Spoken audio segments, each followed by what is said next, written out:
What's up, you absolutely beautiful gamers, and welcome along to episode number 1 of Tips and Tricks with competitive Pro Clubs players. Sounds a bit naff, doesn't it? But anyway, I think there's quite a few things that I could speak about, or like the scene could speak about in terms of the competitive level that we as a group and generally the scene in general could improve on. There's a hell of a lot of facets to FIFA. When you're getting to the nitty gritty and the kind of highest level. I mean, even teams that's going in and they're getting grouped all the time, or teams that's going in and like at the moment, my own team is getting out the groups, but we're like getting put out in quarterfinals or getting put out in like the round of 16, which means it's really small margins. You're maybe only losing by 1 or 2 goals, or you're getting put out in penalties, but you're struggling and you're getting camped in. So there's a hell of a lot of stuff that can be covered and topics that can be covered in terms of the competitive scene and just FIFA in general, even for small man and stuff like that, where there's a hell of a lot of improvement that can be made by players and individuals, or people as a group of 4 and 5 or whatever it is you want to be. Obviously a bit nervous about this kind of video because it opens you up to criticism, because everybody has a kind of different opinion based on how they think the game should play. There's two different kind of groups to me in the competitive scene. There's the FIFA players. They're the guys that basically they play the game, and that's entirely what they do. And then there's the guys that play football, and they think the game should be played in a certain style, in a certain manner.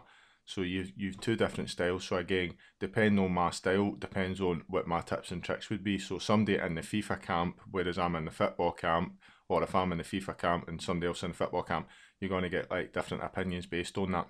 Today's topic is going to be about something that's a big bugbear of mine.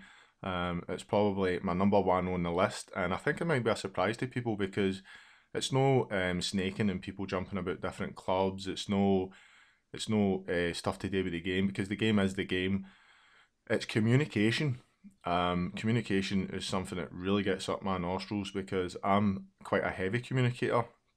And I understand that in a 11-man team you can't have 11 voices calling out frantically the way I do, but you can have very basic stuff. If you're running through in goal, you can basically call it LBY me, Y me, pass me in, double A me, cross it, RBX me. Very simple and subtle instructions, and quite a lot of the time there is silences in parties in 11-man because people's concentrating.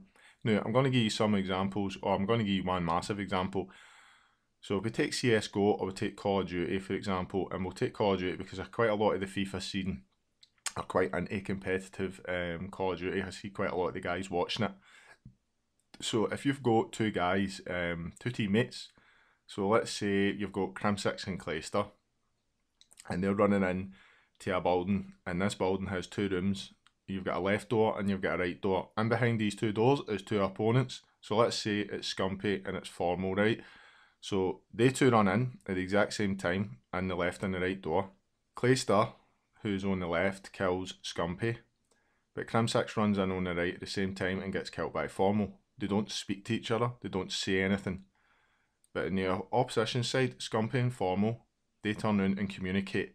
So Scumpy says, I've been killed, I'm 1 shot. So Formal knows instantaneously there's a guy in that room and that the guy's 1 shot.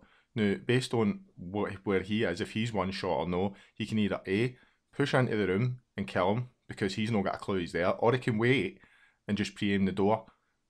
This is what I'm talking about communication. It's very simple and very basic. What I hear a lot on the 11-man scene is, and this is what really gets up my fucking nose, this really pisses me off, I shouldn't need to call out. Why? Why should you not need to call it? Because you can see the pitch that somebody else can't see. Because let's face facts, we all play in different camera settings. Like for example, I play on custom co-op 1010. Somebody else might play on 10.5. Somebody might play on telebroadcast. And believe it or not, and this is astounding to me, but there's guys that play on ProCam. There's actually guys that play on ProCam, so they can't fucking see the pitch at all. Then you've got your goalkeepers who see a completely different pitch to everybody else. Defenders see the pitch different to an attacker. You need to understand that not everybody's at the same level. And a very key point that was said in real life football is you're only as good as your weakest players. So if you've got 7 outstanding players, and then you've got 4 weak players or 4 average players or good players, That's the strength of your team as day 4 players. So if day 4 players don't see the pitch the same way as your very good players, they need help. So all you need to do is tell them, why pass it, cross it, LBY. It's the most egotistical thing in our scene, and it fucking gets right up my nose that people just sit there and say, I don't need to call it. I mean, you'll sit in a party afterwards and you'll criticise everybody. You'll moan, you'll bitch, and you'll complain. You'll talk about people behind their back, you'll send messages, but you won't fucking tell the guy at the time. And the amount of people that does it is incredible, absolutely incredible. The amount of people who sit there, don't communicate, but they fucking sit and communicate after a tournament if they get put out. So when all it would take is you saying something very subtle, because as I said, if I'm running through, or if I'm getting pressured, and taking classes, the example, who pressure you with 4 or 5 players. So I'll see the pitch, I see the whole pitch, but see, as soon as I'm getting pressured, when I get the ball, the pitch shrinks into the vicinity of what you're looking at. So you only see the 4 or 5 players pressing you.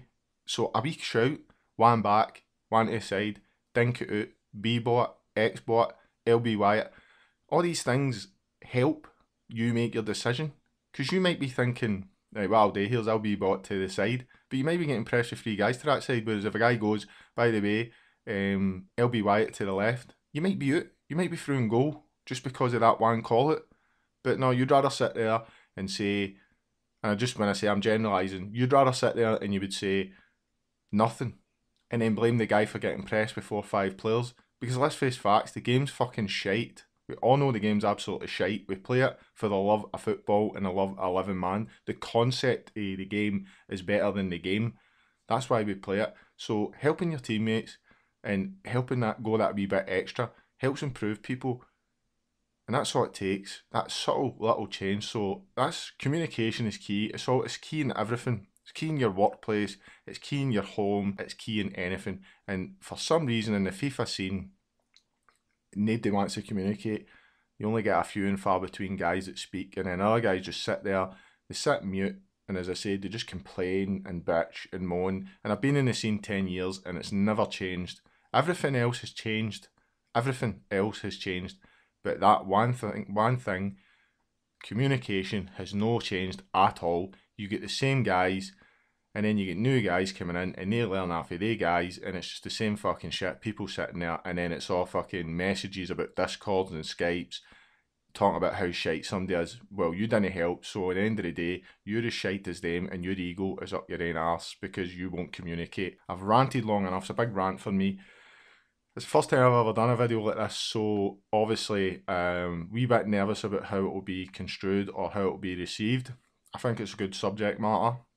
I don't know how anybody else feels about communication, and I've went off on a bit of a tangent there as well. But if you did like the video, please give it a thumbs up. It would be absolutely appreciated. And also, if you would subscribe to the channel, that would be legendary. I'm trying to get to 1,000 subs. That's the big goal. If I get 1,000 subs, then that'll be that. And as usual, all my other socials are down in the description below. I'd appreciate it if you would follow any of the like Twitter, or come see me on Facebook. I'm streaming on there, obviously. And until the next video, you fuckers, I'll catch you later.